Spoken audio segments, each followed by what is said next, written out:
the rifle out to do part 2 of the 7615 Mjölnir build and noticed that there was a fair bit of surface rust along the top of the barrel underneath the Warhammer and around the receiver. Here in Sydney we've had about 2 months worth of non-stop rain for summer, along with a couple of days of sun, which has caused high levels of moisture and humidity in the air. Now I have moisture traps like this one here in my safe, and I've actually got 2 of them. Here you can see the logo is blue, I don't know if you can see. When that logo turns pink, like this one, you throw these in the microwave for 6 minutes, let it sit another 6 minutes, and that should be right for 3 months. I've done these 2 weeks ago, so that shows you how much moisture we've had here in Sydney. So obviously we want to combat this moisture somehow and make sure it's not going to happen again. And all this rust here we want to get rid of. So I rang a friend of mine and a friend of the channel, ADJA, Absolute Enterprise, Jason, out here in Sydney at South Windsor, and spoke to him about getting the receiver and the barrel Cerakoted. So what we're going to do is we're going to take the Warhammer railing off. I'm not going to show you how that's done because I've showed you how to put it on, so it's just a matter of reversing the process by unscrewing the pins here and here, taking it off. I will show, however, how to take the buttstock, the original buttstock, off the 7615 because I've had a few questions about how to do that. We'll assess the rust from what we can see with all that gear off. Then we'll take the stripped down 7615 to Jason. We'll talk to Jason about the process of Cerakoting. We'll get it back, put it back together, and we shouldn't have any problems with rust in the future. We can see now with the Warhammer off the extent of the surface rust that we have here up on the receiver and also down on the top of the barrel. This was cleaned about 3 weeks ago. You could clean it again, but it's only going to happen over and over again. And you can imagine if this was left for another 3 weeks, how much this surface rust would be a lot worse. So we're going to fix that up by Cerakoting it. Now to take the buttstock off, we're going to need 2 screwdrivers, a small Phillips head and a large flathead. With the Phillips head, what we're going to do is get to the bottom of the butt, and on this silicone butt piece there's 2 holes. We're going to put the small Phillips head in, unscrew one and loosen the other so we can just turn this silicone butt pad to one side to gain access to the larger screw inside. So we'll do that now. Okay, so the silicone butt pad, we've unscrewed the top but left the bottom in so we can pivot it around, and inside here you should be able to see another screw. Now this is where the larger flathead screwdriver comes in, and we unscrew that.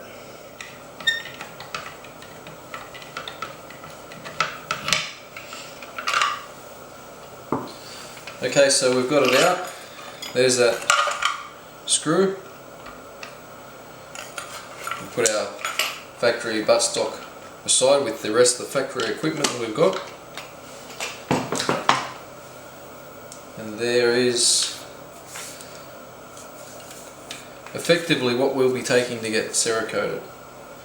While we have the large flathead, we'll also unscrew the top forend just by unscrewing here.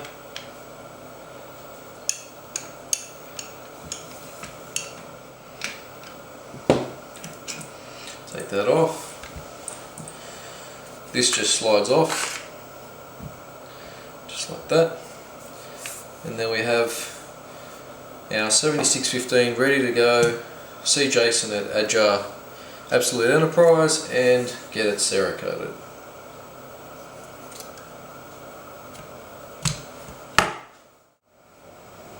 We have the rifle back from Jason, and as you can see the quality is excellent.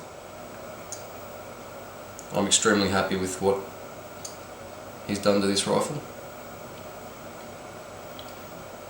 The colour I chose was a satin black. It's called Armour Black. The reason why I chose that is I wanted to try and keep this rifle as factory standard as possible. Didn't want to change the colour on it, in case at some point I decide to fit it back to its factory original setup.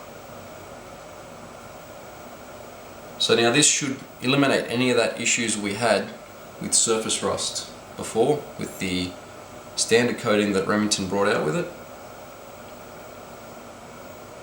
And guys, I highly advise getting a professional to do your Cerakoting. And as Jason mentioned, it can be very dangerous, the whole process. And if you get a professional to do it, you know it's going to be done properly and done correctly. And when we factor in that this is effectively going to be up to a $3,000 rifle with all the gear that we put onto it, why skimp out on something so important that's going to ultimately protect and increase the value of the rifle? What I'll do, guys, is I'll put the Warhammer back on. I won't need to show you that because I've already showed you that in the first build video. I'll leave it in this state and we'll build from here. So the next build videos will add on parts from this part here, this base station. Unrelated to the Mjölnir build, I've had a lot of questions about how to strip the 7615 and also the 7600s. They both strip in the same way.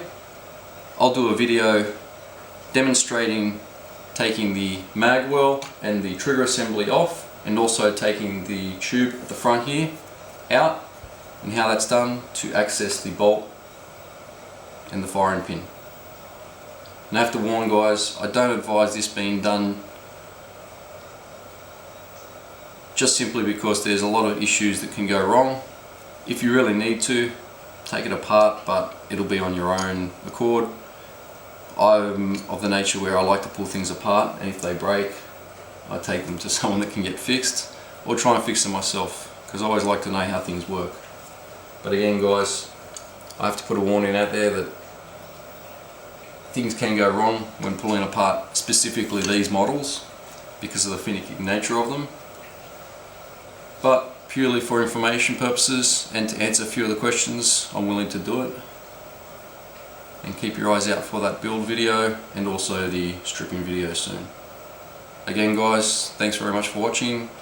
If you haven't subscribed, subscribe and support the channel. Safe shooting.